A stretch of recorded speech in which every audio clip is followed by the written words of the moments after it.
co to jest mazurska dyla. Tak, to tratwa, a na dylach pływał dylak. I właśnie w tamte dawne lata, kiedy Puszcza Mazurska była gęstsza, jeziora głębsze, a ludzie twardzi jak dęby, nad brzegiem Pisy stała chałupa starego dylaka Maćka Bołdy. Maciek całe życie na dylach spędził, ręce miał sękate od wiosła, a twarz ogorzałą od wiatru i słońca. Głębokie bruzdy na jego czole przypominały słoje starego drzewa, a w jego oczach, choć zmęczonych, wciąż tlił się ten sam niepokorny błysk, który pozwalał mu ujarzmiać najdziksze wiry na rzece. Ale zima nadeszła sroga, rzekę ściął lód i Bołda ostał się bez grosza. W kofni tylko wiatr świszczał, a w brzuchu burczało. Siedział Maciek przy pustym piecu, głowę w dłoniach chował i dumał, co począć. Bida, kiej bida, szeptał. Pewnej nocy, kiedy zawieja szalała za oknem, Maćka ze snu wyrwało dziwne skrobanie u progu.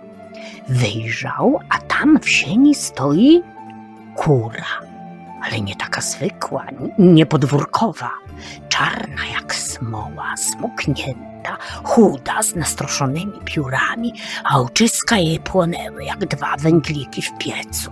Maćka ciarki przeszły, wiedział on, co to za ptak. To był kłobuk, demon, co bogactwo przynosi, ale za straszną cenę. Wejdź, ptaszku, rzekł Maciek niepewnie, bo bida mu rozum odebrała. Wpuścił go do izby, nakarmił okruchami chleba i posadził na przypiecku, tam, gdzie niegdyś buzowało ciepło, a teraz wiało tylko chłodem wygasłej gliny. Liczył, że licho choć trochę tam obeschnie. Od tej nocy chata Bołdy zmieniła się nie do poznania. Rano, kiedy Maciek wstawał, stół był pełen jedzenia, a w skrzyni błyszczały srebrne talary. Kłobuk latał nocami kominem i zmiatał dobra od najbogatszych gospodarzy w okolicy. Bołda stał się najbogatszym dylakiem nad Pisą. Ale glanc srebra szybko Maćkowi spowszedniał. Kłobuk był hałaśliwy, brudny i złośliwy. W nocy nie dawał spać, a w dzień dziobał i gęgał, domagając się coraz to lepszego jadła. Maciek poczuł, że złapał się w pułapkę. Muszę się go pozbyć, albo mnie ta bida zżre od środka. Tylko inaczej, myślał.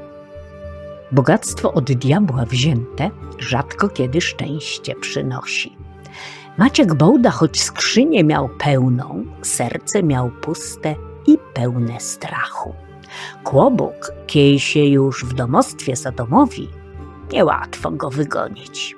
Trzeba mieć rozum nie lada, by takiego demona przechytrzyć. Maciek, stary dylak, rozum ten miał, choć w biedzie go ukrywał. Pewnego wieczora Maciek z udawaną troską rzekł do Kłobuka: mój drogi ptaszku, tyś tyle dla mnie zrobił, ale ja, stary dylak, marzę o jednym, o czym ty, demonie powietrzny, pojęcia mieć nie możesz. Kłobuk łepek przechylił i słuchał uważnie. Marzę, byś mi przyniósł coś, co na samym dnie rzeki leży, a co tylko dylaki cenią, ciągnął Maciek. Tam w najgłębszym nurcie Pisy, gdzie prąd jest największy, rosną kłaki rzeczne. Są one czarne i lśniące, a kto je posiada, tego tratwa nigdy nie zatonie. Kłobuk, chciwy na sławę i uznanie, nadymał się. Przyniosę ci te kłaki, nie ma nic, czego bym nie mógł, zagęgał dumnie. W nocy zamiast kominem wyleciał drzwiami i poleciał prosto nad Pisę. Bohuda, tylko na to czekając, zamknął za nim drzwi na 4 spusty i rygiel.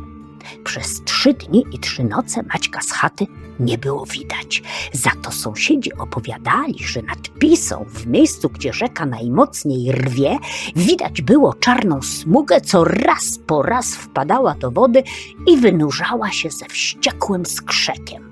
Kłobuk, nienawidzący wody, walczył z nurtem, szukając mitycznych kłaków. W końcu, kiedy wycieńczony i wściekły Kłobuk wrócił do chaty, znalazł drzwi zamknięte na głucho. Na samym progu, zamiast powitania, leżała rozpostarta, ciężka sukmana gbura, na którego polu potwór kiedyś zboże kradł. Obok niej spoczywał rozwiązany woreczek soli, której białe ziarna sypały się na ziemię niczym bariera nie do przebycia. Kłobuk, widząc, że sprytny Dylak nie tylko drzwi zamknął, ale i krzywdę sąsiadowi naprawił, wrzasnął przeraźliwie i uciekł w najgłębsze ostępy puszczy. I tyle go widzieli. Maciek Bołda ostał się bez czarodziejskiego bogactwa, ale znowu był wolny. Z lżejszym sercem i czystym sumieniem chwycił za wiosło i ruszył spławiać Dylę. A kiedy inni flisacy pytali Maćka o Kłobuka, stary Dylak tylko się uśmiechał i mówił: bogactwo co nocą kominem wlatuje, dymem się staje, ale rozum Dylaka, ten na zawsze w Dylach ostaje.